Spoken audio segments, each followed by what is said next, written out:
నమస్తే, పొలిటికల్ వ్యాస్కు స్వాగతం. దేశవ్యాప్తంగా ఇప్పుడు చర్చ జరుగుతున్నది. అసదుద్దీన్ ఓవైసీ కావాలని దేశాన్ని తన చుట్టూ తిప్పుకోవాలని ప్రయత్నం చేశాడా, లేదంటే కావాలని పాలస్తీనా అంశంలో దేశంలో తాను హీరో అనిపించుకోవాలనుకున్నాడా? కానీ భారతదేశ సార్వభౌమాధికారం ఒక ఎంపీగా ప్రమాణ స్వీకారం చేస్తూ జై పాలస్తీనా అనేటువంటి అంశం ఇప్పుడు దేశవ్యాప్తంగా చర్చ జరుగుతుంది. ఇట్లాంటి అంశాలపైన చర్చించేందుకు మనతో పాటు సీనియర్ జర్నలిస్టు, రాజకీయ విశ్లేషకులు శ్రీనివాస్ గారు మనతో ఉన్నారు. శ్రీనివాస్ గారు నమస్తే అండి. సార్, ఈ జై పాలస్తీనా అనేటువంటిది 102 ఆర్టికల్ ప్రకారము నేరము అనేటువంటిది. అందులో ప్రమాణ స్వీకారం చేసేటప్పుడు పార్లమెంట్లో చర్చ జరగట్లేదు. ప్రమాణ స్వీకారం చేసేటప్పుడు దేశానికి జై అనాలి, కానీ పరాయి దేశానికి జై అనడం కరెక్ట్ కాదు అనేటువంటిది న్యాయ నిపుణులు చెప్తున్నారు. రాజకీయంగా ఎట్లా చూడవచ్చు అసదుద్దీన్ ఓవైసీ చర్యను ఎట్లా చూడవచ్చు?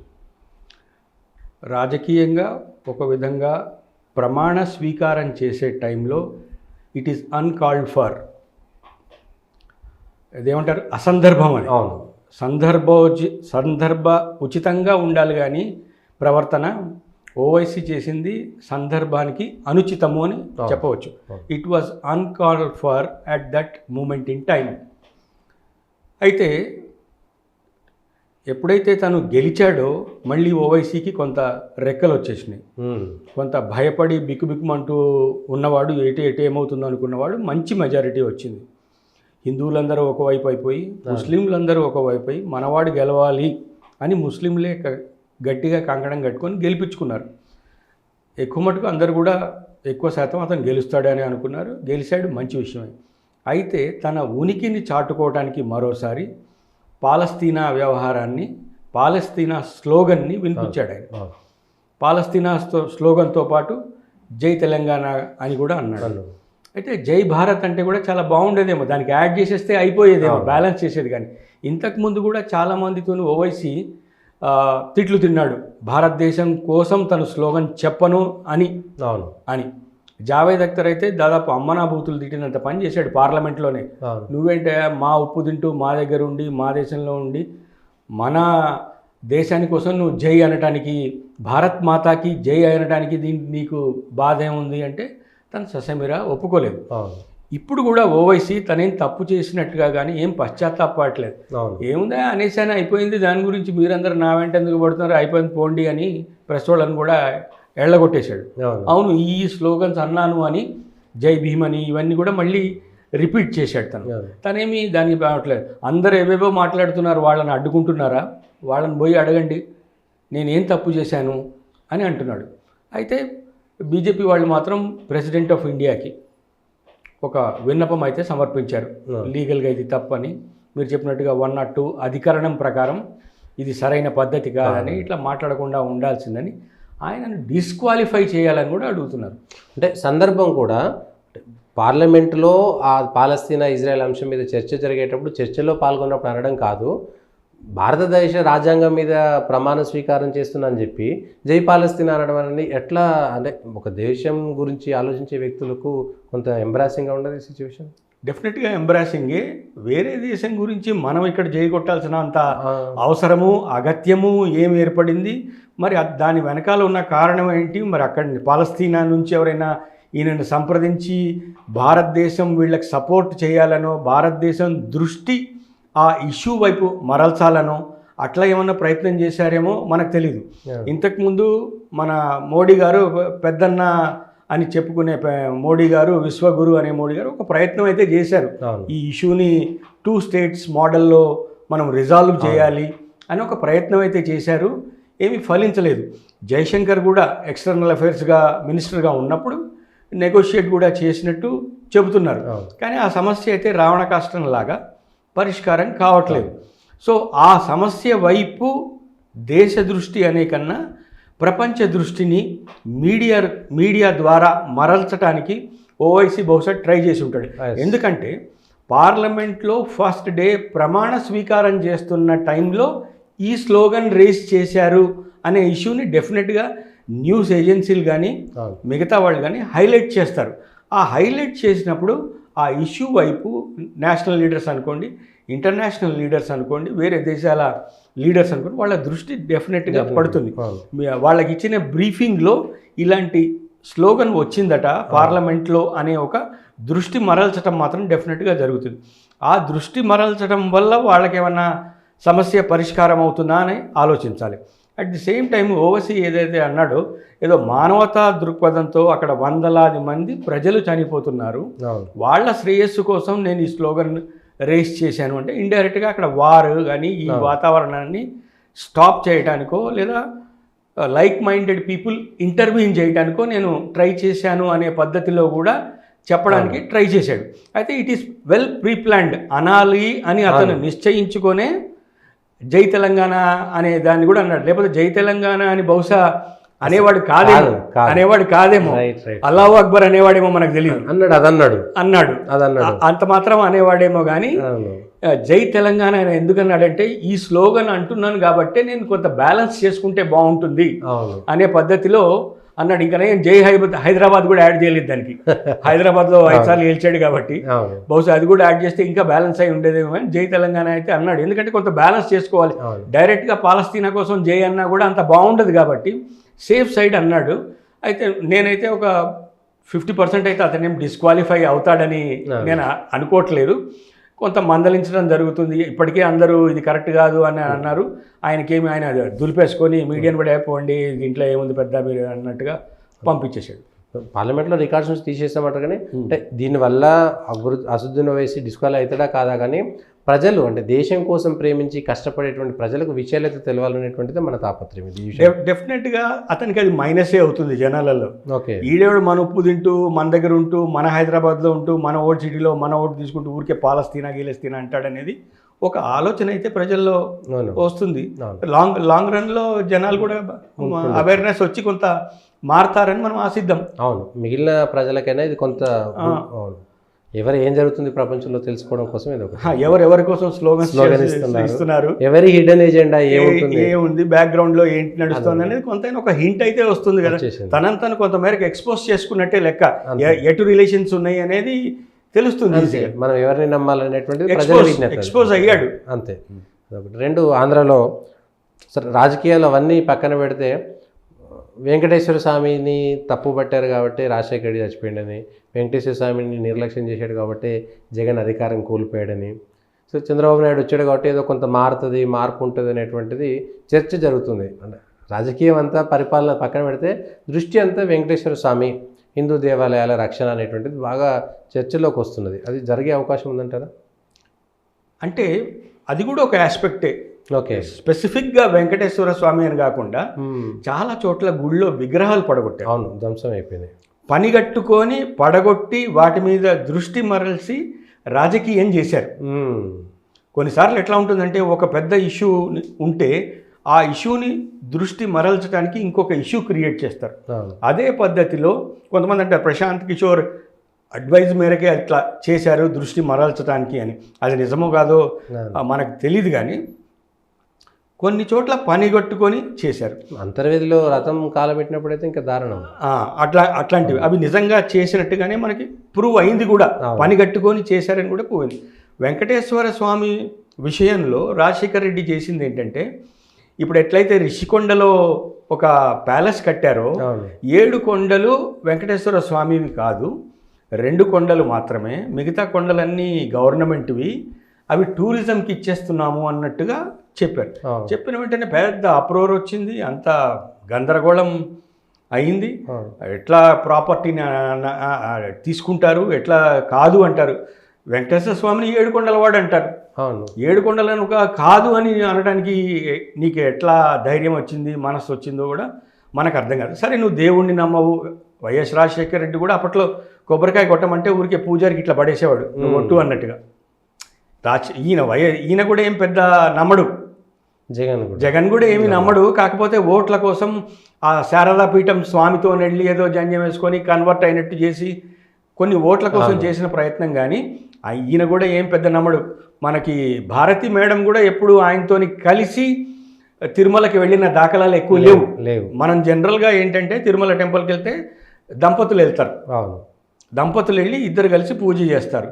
ఏసీఎం కూడా వాళ్ళ మిసెస్తోనే ఎక్కువ మటుకు వెళ్ళిన దాఖలాలు అవకాశం గర్వంగా ఫీల్ అవుతారు. ఈయన ఎప్పుడు భారతిని అక్కడికి తీసుకెళ్ళినట్టు దాఖలా లేదు. మరి మేడంకి నమ్మకం ఉందో కూడా లేదో మనకు తెలీదు. కానీ దాన్ని ఒక కమర్షియల్ ఎవెన్యూగా మాత్రం మార్చడంలో జగన్ సక్సెస్ఫుల్ అయ్యాడు. ఓకే. దాంట్లోంచి ఫండ్స్ సైఫన్ చేశారు. ఇంతకుముందు ఎలిగేషన్స్ కూడా ఉన్నాయి. మన భూమన వైఎస్ఆర్ టైంలో ఉన్నప్పుడే నగలు మాయమైపోయిందని పెద్ద గొడవ జరిగింది.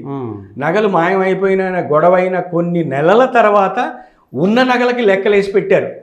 పాత నగలు ఏమైనాయి అనేది ఇన్వెస్టిగేషన్ జరిగిందా లేదా ఇప్పటికీ మనకు తెలీదు. అది పోగా ఏదో డైమండ్ ఒకటి చంద్రబాబు నాయుడు దొంగతనం చేశాడని ఒకటి, పింక్ డైమండ్ ఒకటి ఈయన దొంగతనం చేశాడని ఈయన మీదకి నూకారు. డైవర్ట్ అయిపోయింది. చంద్రబాబు నాయుడికి ఎంత భక్తి అంటే ఆ బాంబు పేలినప్పుడు దేవుడే నన్ను కాపాడు అనుకున్నవాడు ఈ పింక్ డైమండ్లు ఎత్తుకుపోవటం అట్లాంటి చిల్లర పనులు చంద్రబాబు నాయుడు చేస్తాడని నేను అనుకోను. ఏమైనా స్కామ్లు అవి ఇవి మిగతా వాళ్ళ ద్వారా ఏదైనా జరిగితే జరిగి ఉండొచ్చు, అది వేరే విషయం. కానీ దేవుడి దగ్గర బాబు అన్యాయం చేసే ప్రసక్తే లేదు. As far as Jagan prospects అంటారా, జగన్ ఓడిపోవటం అంటారా, టీటీడీ కూడా కొంత ఉంది. ఓకే. ఎట్లా అంటే మందుబాబులు ఎట్లయితే చెప్తున్నారో మేము ఈసారి ఆయనకు ఓటేయలేదు, మాకు కావాల్సిన మందు దొరకట్లేదు, ఏదో చెత్త మందుని మాకు ఎక్కువ రేట్లో అమ్ముతున్నారని వాళ్ళు, అదొక సెక్షన్, వాళ్ళ ప్రాపగాండా వేరైతే తిరుమల భక్తుల ప్రాపగాండా కూడా ఉంది. మంచి భోజనం పెట్టలేదు, ఎప్పుడైనా సరే మంచి చేయలేదు అనేటువంటిది బాగా. కోటీశ్వరులు వెళ్ళినా కూడా దేవుడి ప్రసాదం అనుకొని అక్కడ లోపలికి వెళ్తే సామాన్యుడికి కూడా తినటానికి మనసు ఒప్పని తిండి పెట్టారు. అది పోగా ఇక్కడ ఎమరాల్డ్ స్వీట్స్ అని ఒకటి మనకి లోవర్ ట్యాంక్ బండ్లో ఉంటుంది. ఆయన ఏదో కొర్రలు సజ్జలు జొన్నలు అది ఇది అరకలు గిరికలు అని ఆయన అమ్ముతాడు ఏదో ఫుడ్. అది బ్రహ్మాండం అయితే హెల్తీకి అయితే కావచ్చు, కానీ దేవుడి దగ్గర ప్రసాదంలో అవన్నీ పెడితే ఎవడు తినగలడు, ఎవడికి అరుగుతుంది? మనకు కావాల్సింది ఏంటి? ఇంత రైస్ కావాలి, ఎవడికి ఇంత రైస్ సరిపోదు, అరికెలు గిరికెలతో ఇంత పెడితే ఏం సరిపోతుంది? ఇంత రైస్ కావాలి, సాంబార్ కావాలి, ఇంత పెరుగు కావాలి. అది కాకుండా అదొకటి ఇంట్రడ్యూస్ చేసి అది దెబ్బతిన్నారు. అది దెబ్బతిన్నా మళ్ళీ కమర్షియల్ ఆస్పెక్ట్లో అది దేవుడి కోసం ఇప్పటికీ కంటిన్యూ అవుతుంది. మరి దేవుడికి అరికెలు సామలు అవన్నీ తినడంలో అలవాటు ఉందో లేదో, దేవుడు యాక్సెప్ట్ చేస్తున్నాడో లేదో మనకు తెలియదు, కానీ వెంకటేశ్వర స్వామికి పెట్టే నైవేద్యాలు అలాంటి వాటిల్లో ఎమరాల్డ్ ఆయన రికమెండ్ చేసిన ఫుడ్ అయితే ఇప్పటికీ కంటిన్యూ అవుతుంది. బహుశా మరి అది ఏమైనా పరిశీలించి దేవుడికి అరుగుతున్నాయో లేవో అరికెలు గిరికెలు అవి ఒకసారి ఆలోచించి టీటీడీ వాళ్ళు చర్య తీసుకోవాలి. లడ్డు మీద అయితే ఆల్రెడీ స్టార్ట్ చేశారు, వర్క్ స్టార్ట్ చేశారు. ఆ ఫుడ్ కూడా కొంత ఇంప్రూవ్ అయిందని చెప్తున్నారు. ఆ కంపార్ట్మెంట్లు 2 కంపార్ట్మెంట్లు కట్టేసి పెట్టేసి జనాలను రోడ్ల మీద నిలబెట్టేవాళ్ళు, ఇప్పుడు మళ్ళీ ఆ 2 కంపార్ట్మెంట్లు ఓపెన్ చేశారు. కొంత ప్రక్షాళన జరుగుతుంది. దేవుడి ఉసురు జగన్కి తగిలింది, తాగుబోతుల ఉసురు జగన్కి తగిలింది, బీదవాళ్ల ఉసురు ఎంతో కొంత తగిలింది అనటంలో ఎటువంటి సందేహము లేదు. స్థలాలు ఎవరికి లాక్కున్నారో వాళ్ళ ఉసురు కూడా తగిలింది అనటంలో ఎటువంటి సందేహం లేదు. కర్ణుడి చావుకి 1,00,000 కారణాలు అన్నట్టుగా ఇవన్నీ over a period of 5 years కలిసి జగన్ని ఊడ్చిపడేసినాయి అంతే. సో ఇప్పుడు కొంతలో స్టెబిలైజ్ అయింది, టీటీడీ స్టెబిలైజ్ అయింది. టీటీడీ వాళ్ళు ఆలోచించాల్సింది ఏంటంటే 3 నెలల తర్వాత కావాల్సిన దర్శనాలకు 300 టికెట్ ఇప్పుడు బుక్ చేసుకోవడం అనడంలో అసలు ఔచిత్యం లేదు. 3 నెలల తర్వాత ఏమవుతుందో ఎవరికి ఏమీ అర్థం ఉండదు. ఏదో ఒక మంచి కార్యం జరుగుతుంది ఇంట్లో, ఏదో ఒక చెడు కార్యం జరుగుతుంది, ఇట్లా జరుగుతుంది. 3 నెలల తర్వాతకి ఇప్పుడు టికెట్లు బుక్ చేసుకుంటాడండి ఎవడన్నా? అది కరెక్ట్ కాదు. 1 month okay, at least 1 month okay, 1 month slot 15 days 1 week అట్లా పెట్టుకుంటే బాగుంటుంది. ఆ రూముల అవైలబిలిటీ కూడా కొంత ఉంచాలి. అప్పుడు ఆర్టిఫిషియల్ బ్లాకింగ్ ఆఫ్ రూమ్ బాగా జరిగింది అనేటువంటిది ఒక ఆరోపణ. ఆర్టిఫిషియల్ బ్లాకింగ్ అది జరిగింది. ఆర్టిఫిషియల్ టోకన్స్ కూడా కలెక్ట్ చేయడం జరిగింది. కింది నుంచి ఎక్కేదారిలో టోకన్లు ఇస్తారు, ఆ టోకన్లలో కూడా వ్యాపారం జరిగింది. అసలు ఇప్పుడని కాదు, ఒక జనరల్గా దేవుడి దగ్గర ఒకటి స్లోగన్ కంటిన్యూ అవుతుందండి, డబ్బులుంటే ఏదైనా పాసిబుల్ అని. అది ఇప్పుడనే కాదు, it could be anybody's rule. Congress rule అనండి, టీడీపీ రూల్ అనండి, ఇంకేదన్నా రూల్ అనండి, డబ్బు ఉంటే ఎవ్రీథింగ్ ఈజ్ పాసిబుల్ అనే ఒక స్లోగన్ ఉంది. అది పోవాలి. డబ్బు పెడితే మనకి అక్కడ ఏదైనా దొరుకుతుంది అనే పద్ధతి పోవాలి. ప్రతిదీ ఒక టీటీడీ కాదు, అన్ని దేవాలయాలు జరగాలి, అన్ని దేవాలయాల్లో జరగాలి. ఇప్పుడు ప్రసాదాలు అంటారు, దేవుడి దగ్గర ప్రసాదం కోసం ఎగబడే వాళ్ళు ఉన్నారు. ఇప్పుడు మనం లోపల టీటీడీలో దర్శనం చేసుకొని బయటికి వస్తుంటే మనకి చిన్న లడ్లు ఇస్తారు. ఇంతకుముందు దేవుడికి పెట్టిన ప్రసాదాన్నే బయటికి తెచ్చి గంగాళాలలో బయట పెట్టి ఫ్రెష్గా హాట్గా తినడానికి ఇట్లా ముట్టుకొని చేతులు కాలిపోయేంత హాట్గా పెట్టేవాళ్ళు. ఆ ప్రసాదం ఇప్పుడు పెట్టట్లేదు. ఇప్పుడున్న ఇవో అది పరిశీలించి దేవుడికి పెట్టిన ప్రసాదాలు కూడా సాధ్యమైనంత వరకు రోజంతా పెట్టడం కుదరదు. ఎంత పాసిబిలిటీ ఉంటే అంత ఫ్రెష్ ప్రసాదాలు భక్తులకు కూడా పెట్టే ప్రయత్నం చేయాలి. ఇప్పుడు కనీసం నడిచొచ్చే కొండకు వచ్చే భక్తులకైనా పెట్టాలి. కనీసం నడిచొచ్చే అంటే లోపల నుంచి ఇక్కడికి రావాల్సి వస్తుంది, మెట్ల మీదకి ప్రసాదం రావాలి. తేవడం ఏం పెద్ద కష్టం కాదు. దానికన్నా దర్శనం తర్వాత అక్కడ మనకి లోపలే గుడి లోపలే ఇచ్చే ప్రసాదం అయితే అది కొంత ఈజీ. ఒకవేళ అంత క్వాంటిటీ ఉంటే మీరు చెప్పినట్టు నడిచొచ్చే వాళ్ళకి ఇవ్వచ్చు, కానీ దర్శనం తర్వాతే ప్రసాదం ఇస్తారు. పైకి ఎక్కగానే ప్రసాదం ఫుడ్ చూయించుకోనైనా సరే తీసుకునే వాళ్ళకు మీరు అన్నట్టు మరి దేవుడి ప్రసాదాలు కూడా కౌంటర్లో ఇస్తే ఇంకా బెటరే. దర్శనం చేసుకొని బయటకు వచ్చి ఒక కౌంటర్లో ఇస్తే దేవుడి ప్రసాదం ఏదో ఒకటి ఇస్తారు ఉన్న దాంట్లో, అంటే అది కూడా బాగానే ఉంటుంది. ఎందుకంటే తృప్తి ఉంటుంది. ఎందుకంటే బ్లైండ్గా ఈ మధ్య చిన్న లడ్డు ఇవ్వటం మొదలు అంతెందుకు అక్కడ మీరు డబ్బులు ఇచ్చినా కూడా మీకు 5-6 లడ్లు ఇస్తారు. ఆ ముందుకెళ్తే ఎవడో అక్షింతలు పట్టుకొని పక్కకుండా ఇట్లా పిలిచి డబ్బులు తీసుకొని దేవుడు అక్షింతలని అది ఇస్తారు. ఈ కల్చర్ ఆగిపోవాలి. డబ్బు ఇస్తే ఏదైనా దొరుకుతుంది, డబ్బు ఇస్తే దేవుడి దగ్గర ఏదైనా దొరకదు, పద్ధతిలో వస్తేనే భక్తితో వస్తేనే దొరుకుతుంది అనేది ఒకటి రావాలి. ఇప్పుడు డ్రెస్ కోడ్ అనేది ఒకటి ఉంది. డ్రెస్ కోడ్ దగ్గర కూడా మోసమే. మనం పైజమా లాల్చి వేసుకొని వెళ్తే లైన్ ఎంటర్ అయ్యే చోట ఈ లుంగీలు అమ్మేవాళ్ళు ఉంటారు. ఆ లుంగి అమ్మేవాడు సార్ ఎలా చేయడం చెప్తాడు, మనకు డౌట్ క్రియేట్ చేస్తాడు, ఎందుకు వాడు లుంగి అమ్మటం కోసం. సో ఇది కూడా విస్తృతంగా అవేర్నెస్ చేయాలి. చీర కట్టుకోవచ్చు, లేడీస్ చుడీదార్ వేసుకోవచ్చు, మగవాళ్ళు లాల్చీ పైజమా వేసుకోవచ్చు, లుంగి చొక్కా కూడా వేసుకోవచ్చు అనేది క్లియర్గా ఒక అవేర్నెస్ క్రియేట్ చేయాలి. ఎంతోమంది లాల్చీ పైజమా వేసుకొని వెళ్ళిపోతారు, అక్కడ ఎంటర్ అవుతుంటేనే ఈ లుంగీలోళ్ళు ఉంటారు, ఇది నడవదు మిమ్మల్ని ఆపేస్తారని చెప్పి డౌట్ క్రియేట్ చేస్తే లుంగి కనుక్కొని ప్యాంటు మీద కట్టుకొని పోతారు లోపలికి. చాలా హార్డ్గా ఉంటుంది, కింద ప్యాంటు కనపడుతుంటుంది, పైన లుంగి కట్టుకొని పోతారు. సో లాల్చీ పైజామా కూడా అలౌడ్ అనేది ఒక అవేర్నెస్ క్రియేట్ చేయాలి. దాంతోపాటే ఈ నామం పెట్టుకుంటాం మనం, దేవుడి నామం కూడా కంపల్సరీ అని చెప్పాలి. ఎంటర్ అయ్యేటప్పుడే లేదా దేవస్థానం వాళ్ళకి బొచ్చెడు మంది ఎంప్లాయీస్ ఉన్నారు, వాళ్ళని ఒకటి పెట్టాలి. లైన్లో ఎంటర్ అయ్యేటప్పుడే ప్రతి ఒక్కళ్ళకి తిలకం దిద్ది మంచిగా పంపాలి. అది కూడా బాగుంటుంది పద్ధతిలో. But all said and done ఇప్పుడు వస్తున్న ఆఫీసర్ కొంత తిరిగి నిలబడి తాను చేయగలదంతా చేస్తూనే ఉన్నాడు. ముఖ్యంగా లైన్లో నిలబడటం కన్నా 2 కంపార్ట్మెంట్లు అయితే జనాలు నింపుతున్నారు, లోపల ప్రసాదాలు ఇస్తున్నారు, ప్రసాదం అంటే ఫుడ్ ఇస్తున్నాడు, పాలు ఇస్తున్నాడు పిల్లలకి. ఇదంతా కొంత మంచి పద్ధతే నడుస్తుంది. ఇప్పుడు 60 అబవ్ ఉన్న వాళ్ళకి ఏదో త్వరగా పంపిస్తామంటున్నారు. ఇట్లాంటివన్నీ these are all welcome suggestions. At the same time టికెట్లు ఎక్కడెక్కడ ఇస్తారు, ట్రైన్ దిగగానే సత్రాల దగ్గర ఇస్తారని ఒకసారి చెప్తారు, శ్రీనివాసంలో ఇస్తారంటారు. ఈ అవేర్నెస్ కూడా బాగా క్రియేట్ చేయాలి. స్టేషన్లో, రైల్వే స్టేషన్లో, అవసరమైతే హైదరాబాద్లో, మిగిలిన విజయవాడలో కూడా ఇట్లాంటి నోటీస్ బోర్డులు పెట్టాలి. అట్ ది సేమ్ టైం అక్కడ కరెంట్ బుకింగ్ కూడా కొన్ని ఉండాలి. రోజుకి ఇన్ని టికెట్లు కరెంట్ బుకింగ్లో ఆన్ ఎమర్జెన్సీ బేసిస్ ఇస్తామనేది ఉండాలి. ఎమర్జెన్సీ అంటే ఏదో ఒక ఇష్యూ ఉంటుంది, హెల్త్ ఇష్యూ ఉంటుంది, ఇవాళ సాయంత్రానికి రేపు ఉందాం అనుకున్నోడికి ఇవాళ సాయంత్రం కల్లా నేను వెళ్ళిపోవాలి అని ఉంటుంది. There is an emergency issue. ఆ ఎమర్జెన్సీ ఏంటి అనేది నిజంగా ప్రూవ్ చేసుకోగలిగితే అట్లాంటి వాళ్ళకి కరెంట్ బుకింగ్లో రోజుకు ఒక 5,000 టికెట్లు వస్తాయనో అట్లాంటిది ఏదైనా ప్రొవిజన్ ఉంటే బాగుంటుంది. లేదా ఫిజికలీ హ్యాండిక్యాప్డ్ వాళ్ళకనో రూమ్స్ ఇచ్చే విషయంలో కూడా కొంత ఎమర్జెన్సీ కోటా లాగా ఏదైనా పెడితే బాగుంటుంది. ఎందుకంటే చాలామంది పాపం అక్కడ దాకా వెళ్ళి ఇమ్మీడియట్గా దర్శనం లేక రిటర్న్ అయ్యే వాళ్ళు ఉంటారు. కొంతమంది అంటారు విమాన వెంకటేశ్వర స్వామిని చూస్తే దేవుడిని చూసినట్టే. విమాన వెంకటేశ్వర స్వామిని చూడటానికి లోపలికి పోవాల్సిందే, నీకు రోడ్డు నుంచి కనపడ్డు విమాన వెంకటేశ్వర స్వామి. అదేవిధంగా కొన్ని ఇంపార్టెంట్ ప్లేసెస్ కూడా దేవుడి గుడి చుట్టే ఉన్నాయి, అవి చాలా మందికి ఏం తెలీదు, దాని గురించి ఏం పట్టించుకోరు. వాటిని కూడా కొంత హైలైట్ చేసి ఇక్కడికి కూడా మీరు వెళ్ళవచ్చనో లేదా ఒక గైడ్ లాంటి వాడిని పెట్టో ఇవన్నీ ఒక టికెట్ తీసుకుంటే ఆ గుడి చుట్టూ ఉన్నవన్నీ చూపిస్తారనో అట్లాంటివన్నీ చాలా మందికి ఏం తెలియక దర్శనం చేసుకొని వచ్చి ఆ మెట్ల మీద కూర్చొని ఉంటారు. అంతే, ఇవన్నీ ఇవి ఉన్నాయి, ఇవి ఇంపార్టెంట్, ఇవి మనం చూడాలి అనేది ఏం లేదు. ఒక ఆకాశగంగా ఒకటి జనాలకు తెలుసు.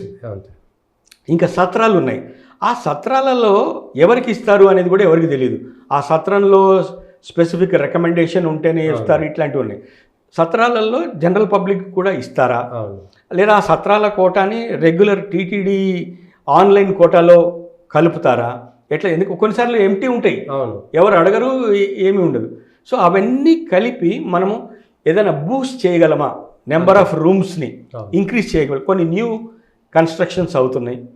అట్ ది సేమ్ టైం 500 ఉన్నది 1000 చేశాడు, 1000 ఉన్నది 2000 చేశాడు, 2000 ఉన్నది 5000 చేశాడు, రూపాయల దర్శనం 10,000 రూపాయలు ఇట్లా అవన్నీ ఉన్నాయి. అసలు ఆ 10,000 రూపాయల దర్శనం అనేది అవసరమా? 10,000 రూపాయల దర్శనానికి కౌంటర్ ఫైల్ ఇవ్వట్లేదట, ఇప్పుడు ఇస్తున్నారా ఏంటి? ఆ 10,000 రూపాయల ఇంపార్టెన్స్ ఏముంది? మామూలుగా ఒక విఐపి రికమెండేషన్ లెటర్ అంతే ఉంది.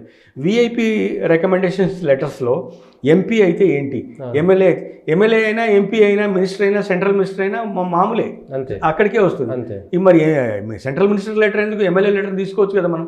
సో దాంట్లో కూడా కొంత ఏమైనా కేటగిరీస్ ఉంటాయి. సెంట్రల్ మినిస్టర్ అయితే కొంత తొందరగా జరుగుతుంది. అట్లా ఏదైనా డిజైన్ చేస్తే బాగుంటుంది. ఇప్పుడు కిషన్ రెడ్డి మన మినిస్టర్ ఉన్నాడని మనం ఆయన దగ్గరికి పోయి ఆయన తీసుకుంటే, పక్కనే ముషీరాబాద్ ఎమ్మెల్యే ఉంటే ఆయన తీసుకునే, ఏదైనా ఒకటే, అంతే. సో మరి దాంట్లో తేడా, ఆయన మినిస్టర్కి ఇచ్చిన ఇంపార్టెన్స్ ఏంటి? లిస్ట్ వేసుకొని పోయినసారి జనాలు ఆరోపణలు కష్టాలు చూసి వాటికి ఒక్కొక్క దానికి కొంత సమయం పడుతుంది, 5-6 నెలల సమయం పడుతుంది. ఇప్పుడు ఇండియా కాఫీ హౌస్ అని ఒక హోటల్ ఉంది పైన, ఫుడ్ మనకి అక్కడ పోయిన తర్వాత దర్శనం ఒకటి ఇంపార్టెంట్, అకామిడేషన్ ఇంకోటి ఇంపార్టెంట్, ఫుడ్ ఒకటి. ఫుడ్ అనేది విపరీతంగా కాస్ట్లీ ఉంటుంది పైన. మన ఫుడ్ దొరుకుతుంది, నార్త్ ఫుడ్ అన్నీ దొరుకుతున్నాయి, కానీ విపరీతమైన కాస్ట్ ఉంటుంది అక్కడ. ఇండియా కాఫీ హౌస్ అని ఒకటి ఉంటుంది లోపలికి చిన్నగా, సగం మందికి తెలియదు. అది మంచి ఫుడ్ ఇస్తాడు అతను, తక్కువ రేట్లో ఇండియా కాఫీ హౌస్ రేట్లో ఇస్తారు, మంచి కాఫీ కూడా ఇస్తారు. అయితే అక్కడ ఏంటంటే వాళ్ళకి ఫండ్స్ లేవు, సపోర్ట్ లేదు. టీటీడీ కనుక ఇండియా కాఫీ హౌస్ని సపోర్ట్ చేసి కొంత ఎక్స్పాండ్ చేయగలిగితే జనాలకు తక్కువ రేట్లో మంచి ఫుడ్, మంచి బ్రేక్ఫాస్ట్, మంచి కాఫీ దొరుకుతుంది. ఇట్లాంటివి ఎక్కడెక్కడైతే నిజంగా సర్వీస్ ఓరియంటెడ్గా ఉన్న హోటల్స్ ఉన్నాయో వాటికి టీటీడీ కొంత ఎంకరేజ్మెంట్ ఇవ్వాలి. అట్ ది సేమ్ టైం పెద్ద హోటల్కి డైలీ టీటీడీకి 1,00,000 రూపాయలు కట్టే హోటళ్ళు కూడా ఉన్నాయి. ఒక రోజుకి 1,00,000 రూపాయలు కడతాడు హోటల్ వాడు. అంటే ఇమాజిన్ చేయి నువ్వు వాడు ఎంత రేటుకి ఏం అమ్ముతాడు అనేది. అలాంటివి తీసేయాలి. అబ్నార్మల్ రేట్లు పెట్టారు, వాళ్ళకి తప్పదు. కొన్ని హోటళ్ళు మూసుకున్నారు రోజుకి 1,00,000 కట్టలేక, అంత బిజినెస్ మనకు లేదని. ఇట్లాంటి హోటళ్ళు అన్నీ మళ్ళీ రివైవ్ కావాలంటే ఒక కొత్త పాలసీ రావాలి, కొత్త కాంట్రాక్ట్ సిస్టమ్ రావాలి. ఒక మినిమల్ 25,000 పోనీ 50,000 వరకు తీసుకుంటే ఈ హోటల్స్ అన్నీ రివైవ్ అవుతాయి. ఎప్పుడైతే నెంబర్ ఆఫ్ హోటల్స్ పెరుగుతాయో జనాలకు కూడా స్కోప్ పెరుగుతుంది, బాగుంటుంది. ఇండియా కాఫీ హౌస్ లాంటి జాయింట్స్, అసలు టీటీడీ ఒక క్యాంటీన్ నడిపించచ్చు కమర్షియల్ బేసిస్లో. అన్నీ కాకుండా ఇడ్లీ, వడ, దోశ, ఒక 3 లిమిటెడ్ టిఫిన్లు, ఒక ఛాయ్, ఒక కాఫీ, మినిమం ఐటమ్స్ పెట్టి అంతే ఒక సబ్సిడీ క్యాంటీన్ లాగా నడపచ్చు. చాలా డబ్బు ఉంది, చాలా వ్యవస్థ ఉంది. టీటీడీకి కమర్షియల్ అవ్వాల్సిన అవసరము ఏ మాత్రము లేదు అనేది ఒక గీటురాయి పెట్టుకోవాలి అంతే. టీటీడీకి వచ్చిన ఫండ్స్ ప్రజల వెల్ఫేర్కి, అంటే పిల్గ్రిమ్స్ వెల్ఫేర్కి మాత్రమే ఖర్చు పెడతాము, మిగతా చోట తిరుపతికి కూడా డైవర్ట్ చేయము అనేది ఒక డెసిషన్ రావాలి. TTD funds only for TTD developments and pilgrims welfare అంతే, ఇంకా మిగతా ఎటు పోకూడదు. అసలు చట్టం దేవాలయ టీటీడీ డబ్బులు కేవలం దేవాలయాల అభివృద్ధికి మాత్రమే వాడతాము. ఫస్ట్ తిరుమలకే, ఫస్ట్ తిరుమల, తర్వాత దేవాలయాలు, రైట్. అట్లా ఏదైనా చేయాలి. రోడ్ వేసినా దేవాలయాల చుట్టూ రోడ్ వేస్తాము, లేదంటే కరెంట్ ఇచ్చినా దేవాలయాల దగ్గర కరెంట్ ఇస్తాము, వసతులు ఇచ్చినా దేవాలయాల దగ్గరనే ఇస్తామనేటువంటి చేస్తే మిగిలిన దేవాలయాలు కూడా అభివృద్ధి చేస్తే ఇంకా బాగుంటుంది. టికెట్ రేట్లు కూడా లాస్ట్ టైం బోర్డు మీటింగ్లో 5,000 ఏంటి సార్, 6,000 పెట్టొచ్చు సార్, 6,000 ఏంటి సార్, 10,000 పెట్టచ్చు. అట్లా పెట్టద్దు. జనాలకి అందుబాటులో ఎక్కువ మందికి ఉపయోగపడేలాగా చేయాలి. అక్కడ స్పిరిచువాలిటీ మిస్ అయిపోయి కమర్షియల్ లైన్స్ వచ్చేసి లడ్డు రేటు తగ్గించాలి, టికెట్ల ధరలు తగ్గించాలి, రూమ్ రేట్లు తగ్గించాలి, ఫుడ్ రేట్లు తగ్గించాలి, ట్రాన్స్పోర్ట్ రేటు తగ్గించాలి. సరిపోతుంది. 5 పాయింట్స్ ఏదైతే టీడీపీ ఒక 5.6 పాయింట్స్ మీద గెలిచిందో, తిరుమల అభివృద్ధి కూడా మనం చెప్పిన ఒక 5 పాయింట్లు, ఇంకో పాయింట్ వాళ్ళకి ఏదో ఉంటే అదొక 6 పాయింట్లు వేసుకొని చంద్రబాబు నాయుడు కూడా కొంత కాన్సన్ట్రేట్ చేసి ఇప్పుడు వచ్చిన ఈ కాన్సన్ట్రేట్ చేస్తే ఇంకా పిలిగ్రిమ్స్ పెరుగుతారు. ఒక నెల రోజుల్లో అన్నిటికీ సొల్యూషన్ దొరుకుతుంది. అయితే పొలిటికల్ విల్ ఉంది. ఈయన కూడా వచ్చాడు. మంచి బోర్డు మెంబర్స్ వస్తే వెల్ఫేర్ అనే ఆశయం ఉన్నవాళ్ళు, పిలిగ్రిమ్స్ భక్తి ఆశయం ఉన్నవాళ్ళు, సారా కాంట్రాక్టర్లు కాకుండా, డబ్బున్నవాడు కాకుండా భక్తి మార్గం ఉన్నవాడు మంచివాడు ఈ బోర్డు మెంబర్స్లో ఉంటే త్వరలో ప్రక్షాళన జరిగి భక్తులందరికీ మంచి జరుగుతుందని, తిరుమల తిరుపతి దేవస్థానం మరింత అభివృద్ధి దిశగా వెళ్తుందని, జనాలు ఎక్కువ వస్తే నీకు కలెక్షన్స్ కూడా పెరుగుతాయి. రోజుకు 3 కోట్లు ఉంటే 4 కోట్లు వస్తాయి. అవి వెల్ఫేర్కి ఖర్చు పెట్టండి. అంతే. కమర్షియల్గా జనాల దగ్గర నుంచి మీ సర్కార్ నుంచి చేయాల్సిన అవసరం లేదు. అందులో ఉన్న డబ్బులు ఖర్చు పెడితేనే బొచ్చెడు మంచిగా వస్తుంది. అది టీటీడీ అంశము. ఇంకొకటి రేవంత్ రెడ్డి సర్కారు పాపం 6 నెలలకు పడిపోతుంది, 3 నెలలకు పడిపోతుంది, రేపే పడిపోతుంది, ఇంకో నెల రోజులలో వ్యూహం ఉంటుంది కేసీఆర్ అంటున్నాడు. అసలు రేవంత్ రెడ్డి సర్కార్కి ఇంకా డోకా లేనట్టు అంటారా, లేదా ఇంకా భయపడుకుంటూ ఉండాల్సిందిగా? రేవంత్ రెడ్డి అయితే ఇప్పుడు ప్రస్తుతానికైతే భయపడలేదు సతీష్. ఏంటంటే ఎప్పుడైతే మోడీని బడే బాయ్ అన్నాడో వాళ్ళు కూడా కొంత సరే మన మాట వింటున్నాడు కదా, ఏ గవర్నమెంట్ అయితే ఎవడైతే ఏముంది మనకి ఎమికేబుల్గా ఉన్నవాడు కావాలి, అంతే కదా. He might be A Congress man, that's a different aspect. But వచ్చి అయ్యా నువ్వు మాకు పెద్దన్నవి, మాకు ఏదైనా సహాయం చెయ్యి, మీతో పాటు సఖ్యతగా ఉంటాం మేము, మీతో కన్ఫ్రంటేషన్ మేము పెట్టుకోము అని ఓపెన్గా వైట్ జెండా ఊపేశాడు రేవంత్. రెండో పక్కన మీకు ఇక్కడ వాళ్ళ గురువు గారే సీఎం అయిపోయాడు. అవును, ఆంధ్రాలో ఈయనకు గురువు గారు కాకుండా సెంటర్లో కూడా కింగ్ మేకర్. ఇప్పుడు డైరెక్ట్గా మోడీతో రూట్ లేకపోయినా రేవంత్కి ఇక్కడ ఈయనకి ఫోన్ చేసుకొని నాకు ఈ సమస్య ఉందంటే డెఫినెట్గా అయిపోతుంది. ఇప్పుడు తెలంగాణకి ఆంధ్రాకి ఇన్ని రోజులు పచ్చగడ్డేస్తే పెద్దానికి బగ్ అనేది, ఇప్పుడు ఏదైనా ఒక ఫోన్లో పరిష్కారం అయిపోయింది. పరిష్కారం కాకపోయినా సమస్య కాకుండా అయితే ఆగిపోతుంది. ఇమీడియట్గా సామరస్యపూర్వకం ఉంటుంది. సార్ అరే పోలీసు వాళ్ళు వస్తున్నారట, చెప్పండి సార్ మేము మీ మాట కాదన్నామా అని అంటే అక్కడికి ఆగిపోతుంది. అండ్ చంద్రబాబు నాయుడు కూడా హైదరాబాద్ అంటే కొంత అభిమానం. తన ఆంధ్రప్రదేశ్ సీఎంగా ఉన్నప్పుడు డెవలప్ చేసిన ప్లేస్, తనకు అభిమానం. ఇప్పటికీ తెలంగాణలో తెలుగుదేశంకి క్యాడర్ ఉంది, అభిమానులు ఉన్నారు. సో అతను ఎంతో కొంత రేవంత్ రెడ్డికి హెల్ప్ చేస్తే, వాళ్ళ శిష్యుడే కాబట్టి హెల్ప్. అండ్ ఇతను ఎవరికి వ్యతిరేకంగా పోవట్లేదు, అదొక మెయిన్ ఆస్పెక్ట్. ఇంటర్నల్గా కొంతమందికి సీఎం అవ్వాలనే ఆకాంక్షలు ఉండొచ్చు, రేవంత్ ఎట్లా పారాచూట్లో వచ్చి సీఎం అయిపోయాడు అనే బాధ ఉండొచ్చు. కానీ ఇమీడియట్గా అయితే వాళ్ళకి ఏమి సొల్యూషన్ లేదు. ఇమీడియట్గా ఎంతైతే ఇవాళ అయిపోయింది, 6 నెలలకు అయిపోయింది, 3 నెలలకు అయిపోయింది, బీజేపీ వాళ్ళు గవర్నమెంట్ పడగొట్టేస్తారు, కొత్తగా వస్తారని. ఇప్పుడు కూడా లేటెస్ట్గా ఏంటంటే కొంతమంది మంత్రులు బీజేపీకి వెళ్ళిపోతారని ఏదో మాట్లాడుతున్నారని, ఇవన్నీ నేను అనుకుంటాను ఊహాగానాలే అని నేను అనుకుంటున్నాను. Revanth Reddy has become more strong. Parliament start అయ్యే రోజున మినిస్టర్లు అందరూ వరుసగా అపాయింట్మెంట్ ఇచ్చారు. ఒక కాంగ్రెస్ ముఖ్యమంత్రికి, కేంద్ర మంత్రులతో సహా, నడ్డాతో సహా ఇంతమంది కాంగ్రెస్ సీఎంకి అపాయింట్మెంట్ ఇచ్చారు అంటే ఆ వేవ్ లెంత్ ఎట్లా ఉంది మీరు అర్థం చేసుకోండి. పడగొట్టేలాగా ఉందా? అసలు అట్లా ఏం లేదు. వాళ్ళు ఏమనుకుంటున్నారు, మన పెద్దన్నే ఉన్నాడు, మనం కొంచెం బతిలాడుకుంటే పని అయిపోతుందని ఈయన అనుకుంటున్నాడు. సరే మనం చెప్పిన మాట వాడు వింటున్నాడు, అతనితో ఏం మనం గొడవ పడాల్సిన అవసరం లేదు, ఇమ్మీడియట్గా మనం అక్కడ దిగి చేసేది ఏం లేదన్నారు. అట్ ది సేమ్ టైం జనాలు కూడా ఎవరికి వాళ్ళకి చెక్ పెట్టారు. కాంగ్రెస్కి ఒక 240 దాకా ఇచ్చారు, ఎన్డీఏతో వాళ్ళ అలయన్స్తో కలిపి. ఎన్డీఏ వాళ్ళకి అందరికి కలిపి కూడా 300 కూడా ఇవ్వలేదు. అంటే మోడీకి కూడా నువ్వు జాగ్రత్తగా ఉండాలి బాబు అని చెక్ పెట్టారు. అట్ ది సేమ్ టైం ఇక్కడ 14 సీట్లు వస్తాయనుకుంటే కాంగ్రెస్కి కూడా 8 ఇచ్చారు. బీజేపీ వాళ్ళని కొంచెం లేపి చెక్లో పెట్టారు, వాళ్ళకు కూడా 8 సీట్లు ఇచ్చారు. ఎక్కడికక్కడ ఒక చక్రవ్యూహంలాగా జనాలు ఈ లీడర్స్కి చెక్ పెట్టారు. సెంటర్లో మోడీ దూకుడుగా పోలేడు, ఇక్కడ కాంగ్రెస్ కూడా దూకుడుగా పోలేదు, ఇక్కడ బీజేపీ వాళ్ళు కూడా ఏమీ ప్రయత్నం చేయడానికి ఛాన్స్ లేదు. ఎవరికి వాళ్ళకి గేట్లు వేసి పెట్టారు, అంతే. ఎవరి హద్దులు వాళ్ళకి నిర్ణయించి పెట్టారు. ఎవరు ముందుకెళ్ళి దూకుడుగా ఏదో వీడిని పడగొడదాం అట్లాంటి ఛాన్స్ లేదు. అయితే పడగొట్టుకునే పొజిషన్లో కూడా రేవంత్ లేడు. అంతే, నా పరిస్థితి ఇది, నేను ఇది, మీరు చెప్పినట్టు వింటాను, నాకు కొంత సహాయం చేయండి అని రిక్వెస్టింగ్ ధోరణిలో పోతున్నాడు కాబట్టి అతన్ని డిస్టర్బ్ చేస్తారని నేను అనుకోవట్లేదు. ద వే మినిస్టర్ల దగ్గర పోయి కూర్చొని వాళ్ళతో మాట్లాడిన పద్ధతి కానీ, వాళ్ళు ఆయనని చూసిన పద్ధతి కానీ, రిసీవ్ చేసుకున్న పద్ధతి కానీ చూస్తే కన్ఫ్రాంటేషన్ ఉందని నేను అనుకోవట్లేదు. ఇతనికి బాబుతోని కనెక్షన్ ఉంది కాబట్టి అతన్ని మంచిగానే చూసుకుంటారు అంతే. బాబుకి ఎట్లయితే నడుస్తుందో, బాబు కింగ్ మేకర్గా ఉన్నంతకాలం రేవంత్కి కూడా పెద్దగా ఇమీడియట్గా ట్రబుల్ ఉందని నేను అనుకోవట్లేదు. Revanth is here to stay. ఎంతకాలం అనేది వేరే విషయం. బహుశా హైకమాండ్ నువ్వు 2.5 years చేసావు కదా, మనం వేరే వాళ్ళకు కూడా ఛాన్స్ ఇవ్వాలి, అట్లా ఎమికేబుల్గా వాళ్ళకేమన్నా అండర్స్టాండింగ్ అయ్యి అతను మారితే తప్ప ఎవరు ఇంతకుముందు అనుకున్నట్టుగా ఇది పోతుంది అనే పద్ధతి అయితే అసలు లేదు.